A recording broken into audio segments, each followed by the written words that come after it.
Hi there, I am Adam Kirbas here in Ordu. This is in Turkey. Um, it is July, it is summer. I hope you all are doing fine in the pandemic. This is the second year of the pandemic. So I think people already get vaccinated. However, and that we will eventually go past this.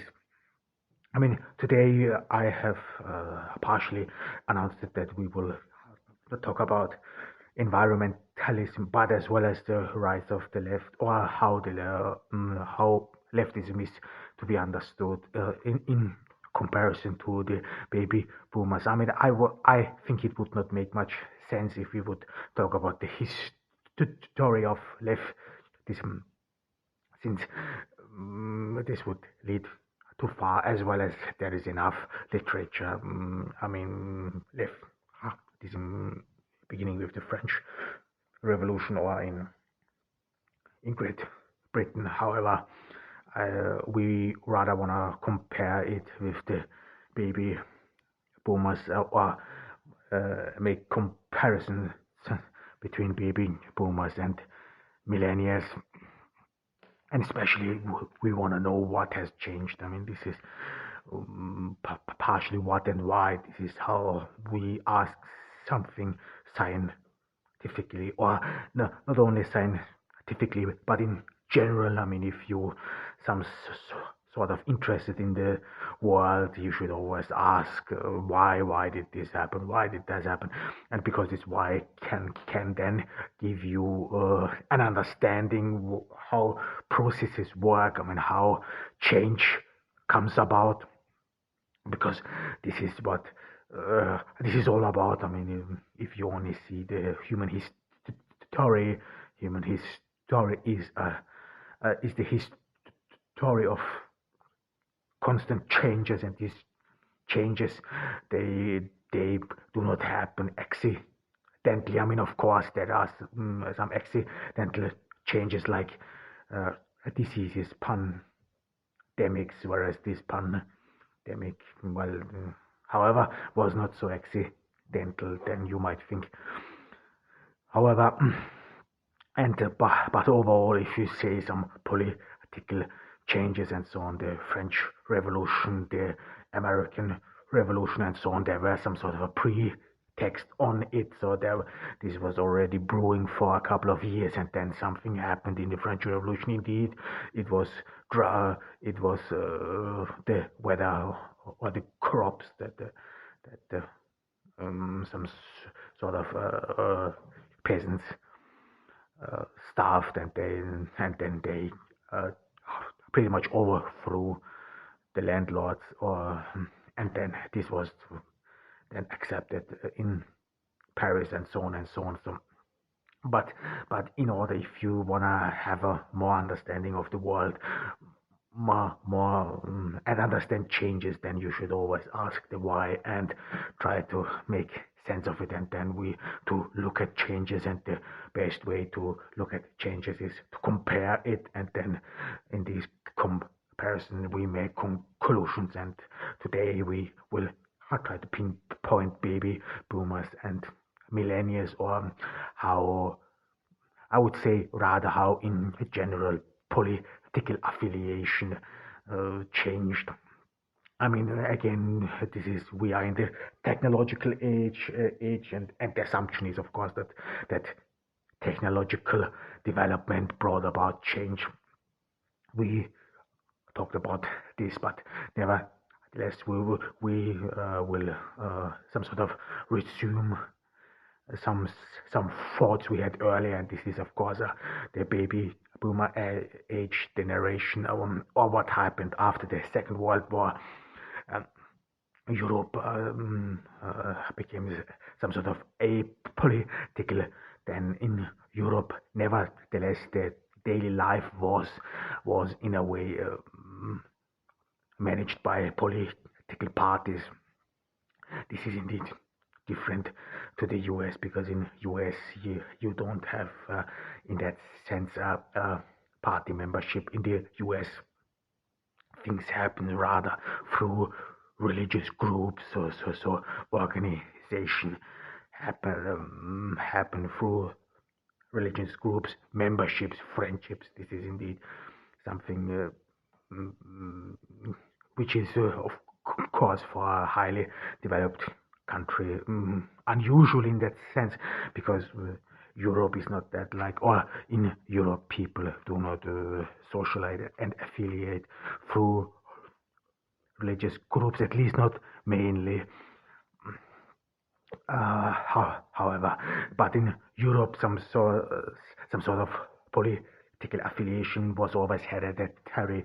So you would inherit the political views of your parents in a way, but as well as some sort of socio-economical background, the people you grow up with, you would have either way or in a way or another the same political opinions, the same thought, the same approach, and of course the social closeness. I mean, after the First World War, Europe was pretty much shattered, destroyed. People lived in poverty. And then the Black Friday in 1929, and then the entire world economy crumbled. And of course, poverty played a crucial role. So this was one of the reasons you have to be aware. So not poverty alone was the reason for the rise of the National Socialists and the Nazis, but poverty was one of the reasons. And then, of course, scapegoats, this political affiliations, they always work with scapegoats. So people cannot do without it. But nevertheless, you could say that in the baby boomer era, the individual was not so in the center of all attention, or was not in the center of political affiliation. It was rather the group, your social background, as well as, of course, that within the baby boomer era, you did not have much choice, and in the baby boomer era, you could this was very significant. Or during the Cold War, there were these grand narrations of political parties. So the political parties, they would come with ideology. This was between left and right, between conservatives and socialism. I mean, and then they would cover all aspects of your life. I mean, literally. So if you, especially in Europe, where you would not be a member of a church, but really a member of a political circle, of a social circle. So politics was synonymous with your social circle, which you belong to, as well as cultural circle. And in Austria, for example, in rural Austria, there are political groups. These would be cultural groups, and so on. These were the main areas where people would gather, where you would be part of it. I mean, you did not need it to be part of a political party or so on, but yet, if you're part of this political circle, or cultural circle, social circle, whatever, then you would mostly adopt the beliefs and opinions of these people. So you had a way more social closeness. People would way more socialize, of course, and this was then very important and significant and formative on your worldview, on your ideological worldview. And ideology in general works with resentment, works with us versus them, and as well as with good between evil. I mean, don't get me wrong, socialists or in the socialist ideology, they are always this evil capitalist, or they are always portrayed as this evil capitalist, but never unless the same happens the other way around. I mean, conservatives consider socialists as evil as well as without God, as without belief, without moral values, and so on, some vain people and so on. So this works both way. I mean, one thing one has to say, and this is very important, that these social groups where people organized themselves, they were as well as, you could say, some sort of a safety net. I mean, the reason why, or one of the reasons why uh, while the religious groups in the US, for example, have still a lot of attraction is because they support their members. I mean, if you do not have some sort of health insurance and so on, so these churches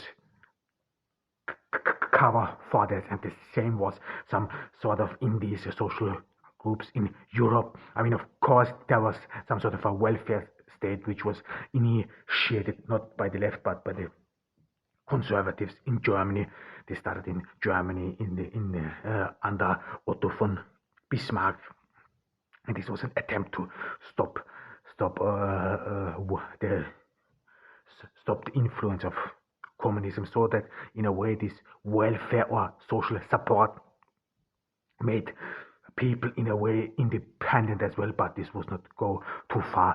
And but in general, of course, I mean, especially during the or in between the first and the second World War, people were poor. People did not have much, and that's why they were dependent on these social circles, on these social gatherings. I mean, to say it simply, to say it plainly, there was food. I mean, you can even see this in partially here in Turkey, with some in the Shia community. You see this. I mean, that people, they depend on their superiors, especially for basic needs like food. I mean, this is where they get the food from, and so on. And this was not different back then. And of course, it is a good safety net for poverty, and it helps these people. I mean, if you are unemployed,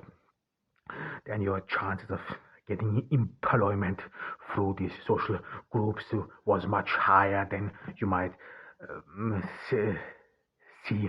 And this was during the baby boomer era, or after the Second World War, that especially in Europe, many companies were state-owned. So this would mean that if you wanted to accomplish something in your life, you pretty much had to join a political party. And in Austria, in the past, this was really very strict and severe. So even though if you wanted to be just or being promoted to a sections leader or whatsoever, you had to